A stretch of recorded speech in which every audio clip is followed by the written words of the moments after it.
Happy birthday, dear Hudson. Whoa, whoa, whoa! What the Yeah. is this? Yeah. It's sponge cake!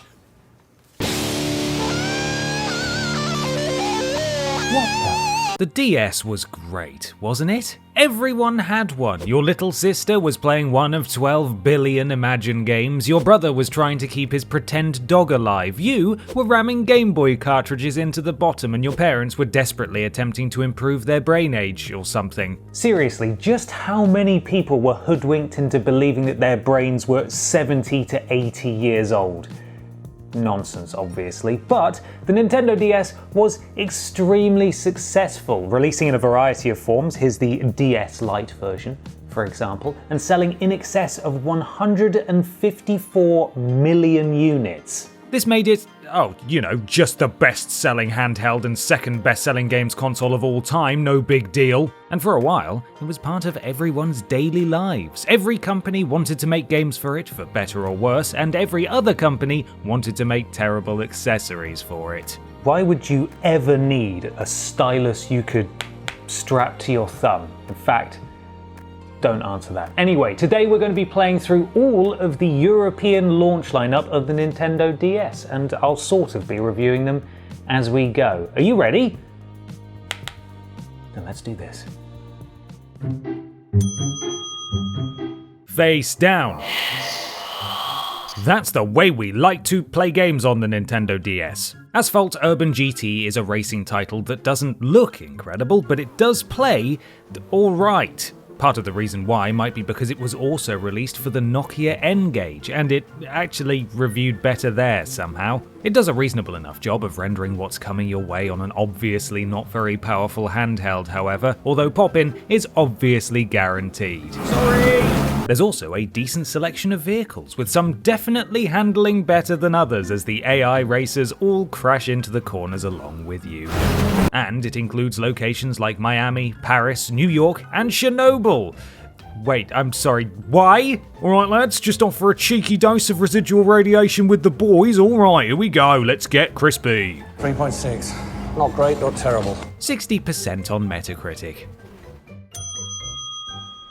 A demo version of the full game that would release 2 years later, Metroid Prime Hunter's First Hunt was actually a pack-in included with all DS handhelds at launch. But how do you make a first-person shooter for the DS? Tank controls? Wishful thinking? How about using the stylus and touchscreen as a right analog stick? I was very pleasantly surprised by how smooth and natural it felt to play using the directional pad to move and strafe and the touchscreen to look. It felt like it shouldn't work, and yet it did, really well. It can still be a little obtuse, of course. Jumping is a bit of a chore while balancing the device in one hand, for example, but it's impressive nonetheless. There's no story to be found in this demo, but it does give Samus Aran and yourself a crash course in the controls and various modes. Samus can use the morph ball to fit through smaller spaces, you'll shoot various alien foes, and then come face to face with what I'm assuming is a hunter at the end. As it's a demo, not many outlets assigned a numerical score, but Games Radar did choose to award it 80%,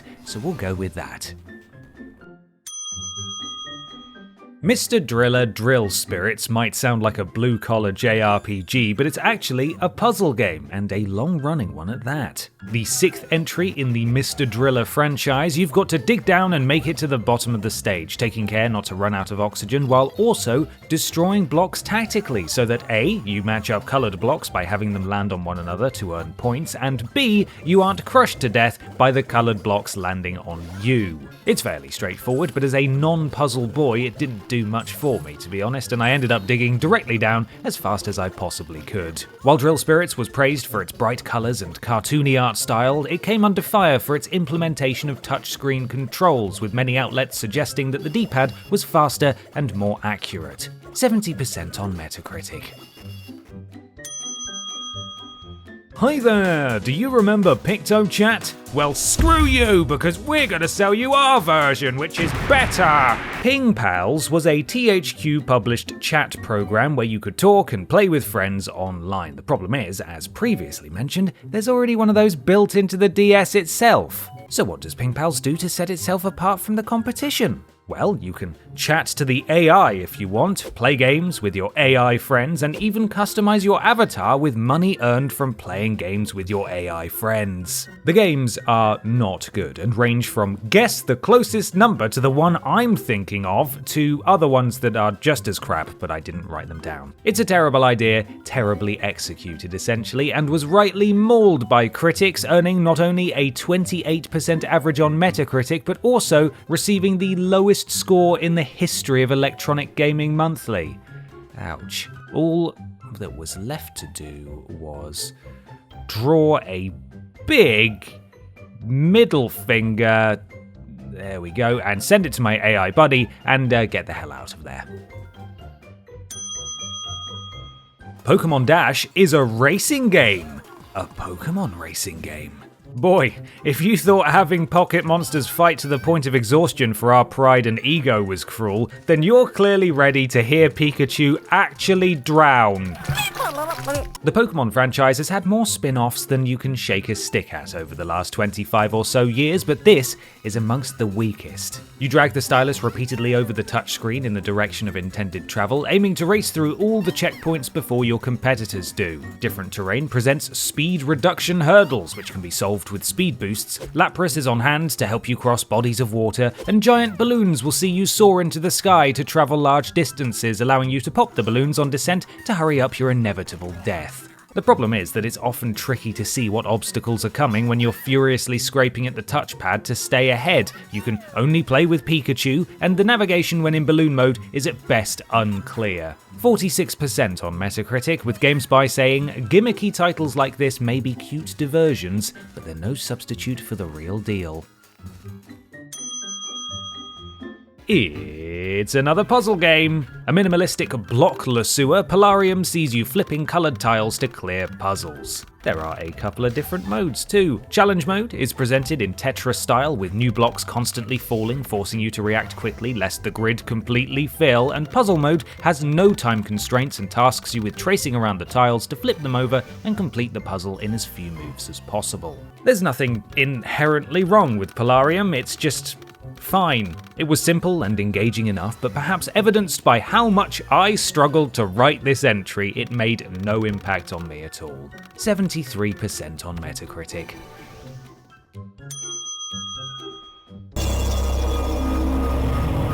Jesus, what the hell's this game gonna be about? Oh, I see. It's going to be ridiculous. In an attempt to capture the heart of the woman he fancies, the protagonist of Project Rub joins the Rub Rabbits to perform absurd DS minigame feats. You know, just what women want. Some of the games include rubbing goldfish out of a man's stomach, deploying parachutes by correctly entering numbers, and brushing aside debris so downhill trolley racers can get to the bottom safely. Known in Japan as I Would Die For You or Feel the Magic XYXX if you want to get North American about this, the Sonic Team developed collection is absolutely bonkers but quite a lot of fun. If I wasn't emulating, I'd have likely played for longer, but one game required me to blow into the DS's microphone and I didn't have one to hand. Its variety and humour were applauded by reviewers, earning 75% on Metacritic. Rayman DS is a port of 1999's Rayman 2: The Great Escape on the Nintendo 64. As you might expect from such a prospect, the DS version is a downgrade in almost every way. Textures are muddy and ugly, seeing where you're supposed to go can be a challenge, combat is a chore, and navigation itself is difficult thanks to the lack of an analog stick. You can use a virtual stick on the touchpad, but it's absolutely not a replacement. Music is simplified and looped, and it's in general just not a great time. I was fighting against the camera for most of it, and had all but given up by the time I'd achingly slowly used vines to navigate my way to a new area. The original N64 release scored a lofty 90% on Metacritic and is sometimes cited as one of the best games of all time. The DS port, on the other hand, perhaps unsurprisingly, scored significantly lower, achieving just 58%. As the name so concisely implies, Retro Atari Classics contains DS ports of multiple Retro Atari Classics. Wow! Redesigned versions of Breakout, Centipede, Gravatar, Lunar Lander, Missile Command, Pong, Sprint, Tempest, Warlords, and Asteroids are all included, tweaked to work in tandem with the DS's 2 screens and touch capabilities. Some work quite well, like Missile Command and Centipede, where you can see what's coming your way quite early on and prepare. Some support multiplayer between 2 DS handhelds like Pong, and some weren't well enjoyed at all. Now, I'm not going to pull the wool over your eyes and pretend I grew up playing these games and have any frame of reference, but the overwhelming critical consensus was that a lot of these ports and remixes were not great. One outlet said it was unfaithfully recreated, another urged you to play the originals on an actual Atari system, and PAL-GN simply called it an outright travesty. I suppose that's not a recommendation then? 51% on Metacritic.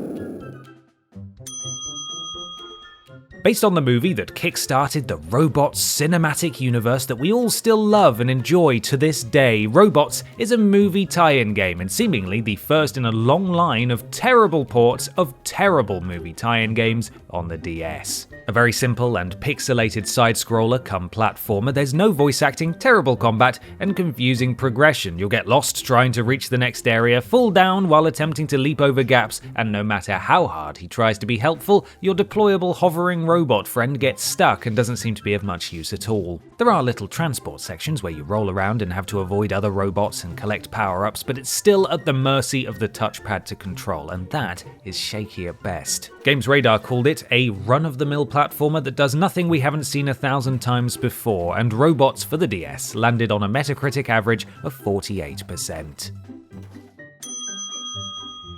The DS port of Spiderman II was really up against it. Not only did it have to follow in the footsteps of the critically acclaimed home console version, but it was also a launch title, meaning any interpretation they did was very much in uncharted waters. As such, it's okay. Gone is the Bruce Campbell narrated commentary, Gone is the open world city, and unlike its fellow portable offering on the PSP, Gone is 3D. Instead, it's a 2D platformer where you can awkwardly web swing and zip your way around closed environments. It loosely follows the plot of the film, peppering in appearances of villains featured in the various other versions, but it's ultimately let down by wonky combat where you have to be just the right distance to hit enemies, often resulting in them hitting you first. There's no voice acting, apart from occasional cries for help from people you'll struggle to find in the labyrinthian levels, but I think Spider-Man 2 for the DS is still to be commended. It's not very good, but they were dealt a bum hand and did the best they could, even if you can break Spidey's no-killing rule by punching baddies directly into fire. 61% on Metacritic. Christ, I'm not even sure where to start with this one. Launching exclusively in the UK, Netherlands, and Scandinavia, that lucky lot, Sprung, the dating game, is a cross between a dating sim and an adventure game. Taking place in a ski resort, you play as either Brett or Becky, 2 idiots unlucky in love. Through your various interactions and dialogue choices, you will progress, but will you find love? Probably not. It was like watching a car crash in that I just couldn't look away, with stilted dialogue and cringeworthy interactions. Everyone's unlikable, your instructions are regrettable. Remember guys, if you want a girl's phone number, you can't take no for an answer. And its humour is hit or miss at the best of times. I did appreciate being allowed to repeatedly stick my head in the toilet bowl though. That was fun. Eventually, after lying about being from New York, which is apparently important, to impress a complete arsehole, I lost my job, was kicked off the mountain, and the game ended. Sweet release. It somehow managed to score a vomit-inducing 0 from one outlet on Metacritic, but the average balanced out at 48%. I'm genuinely really impressed with Super Mario 64 DS. As you can probably surmise, it's a port of the Nintendo 64 Classic, but with a few twists. It still centers around saving Princess Peach, but this time you play as Yoshi, with Mario, Luigi, and sexy video game stud Wario appearing as unlockable characters. There are also new collectibles, minigames, and a multiplayer mode lumped in for good measure, making it more than the sum of its parts, a sort of semi-sequel, if you will. I particularly enjoyed stretching and warping the faces on the main menu. I even made my own. Go on, give him a kiss, he only wants love! It's an all-round impressive offering then, and it controls surprisingly well too. An analog stick is certainly missing to fully realise the accessibility of the original, and the camera can go a little rogue from time to time, but fortunately the touchpad is on hand to correct any awkward angles. 85% on Metacritic, with the game winning the 2005 Golden Joystick for Best Handheld Game of the Year and being called a great achievement and fantastic by critics. The Urbz Sims in the City was the hip and rad and popping fresh spin on the classic Sims formula that saw you living in a sprawling urban environment, building rep with various districts and completing tasks. The DS version is that, but massively simplified. I began by creating my character and choosing from 4 amazing hairstyles. It's called fashion, honey. Look it up. After answering a few very relatable questions, like what I would do with my breakdancing competition winnings, I began wiping bird poo off windows. I was paid by the wipe. Jesus, what are they feeding these birds? I was then trapped in a building owned by Daddy Big Bucks, fired from my bird poo cleaning job, and upon visiting Misty's gym in an attempt to find somewhere to go to the toilet, I nearly urinated on the floor in front of her like a dog. The Urbz I encountered all got mad at me for no apparent reason, and I couldn't really work out what I was supposed to be doing. I then found an old sofa and went to sleep, before getting up and promptly passing out from hunger while CGI Will Smith mocked me. 67% on Metacritic. Oh yeah, here we go, sports time! I've played a golf game before. I promise you, I will find a way to let him down. But I've never watched golf, so I'm going to give this everything I've got. It's Tiger Woods PGA Tour time once again, on this occasion, however, without a year on the end of it. This game is simple. Very simple. I began by creating my character and choosing from 6 amazing faces. It's called fashion, honey. Look it up. Unfortunately, the swinging mechanic, well hey, is really quite rubbish. You have to rub the magic rectangle for power before dragging your stylus along the spirally thingy. Don't mess it up though, or you will hit the ball into people's living rooms. I eventually got the hang of it, but putting was a whole different ball game, as it appears to putt for you regardless of distance, and it frequently messes it up too. Thanks, game. The 3 people in attendance were enjoying themselves. But I wasn't, so I got par and got out of there. 64% on Metacritic, with GameZone saying, I think gamers will be more frustrated than thrilled. It's another one of those bonkers minigame party collection thingies! Wario is a really beautiful, amazing, and attractive man. He's great, and we all love him very much. Here he is, starring in his own game where you can look at him for most of the time and play some games too as well. WarioWare Touch had an obvious goal, to show off the capabilities of the DS, and won't you know it, I'd say it succeeded. The minigames are fast-paced and inserted during mad short stories like Wario going to the dentist or Mona the Rockstar being chased by another jealous rockstar, and it also succeeded in another capacity, triggering an involuntary, spine-tingling reaction to that noise that plays when Wario hurts his teeth. That is horrible! The intro video pieces that precede games can sometimes go on for several minutes, but there's plenty of variety when you get to the games, and it's a lot of fun. Reviewers praised it for its sound effects, controls, and inclusion of a left-handed mode, with the Metacritic average landing on 81%. What a handsome man. Now, I know what you're probably thinking. Wow, a Zoo Tycoon game on the DS? Sounds incredible! Surprise, it's a puzzle game. Zookeeper is a simple puzzler where you swap tiles around to match 3 or more animal faces. Matching them will cause the tiles to disappear, earning you points and causing new tiles to fall from the top of the screen. There's a quota of animals you have to catch in order to pass the stage, and you can pretty much play forever unless the timer runs out due to not matching any new tiles. There are also different modes, although the only differences I noticed were a change in timer duration, animal quota, and music. It's amazing though that I noticed anything at all, because I got totally hooked on this game. I just couldn't look away. Honestly, it's simple, but really addictive. Is this what it's like to enjoy puzzle games? It earned 74% on Metacritic, and I think I might go and play some more, to be honest. That 74% takes the average of the Nintendo DS launch lineup to 63%. And so there we are, all of the Nintendo DS's launch lineup sort of reviewed in 2020. Were any of them your favourites? Let me know about it in the comments below. And while you're at it, why not like the video and subscribe to the channel? You could even follow me on Twitter if you wanted to keep up to date with more of these types of videos. Thank you so much for watching, and I will see you again next time. Bye everybody. Bye.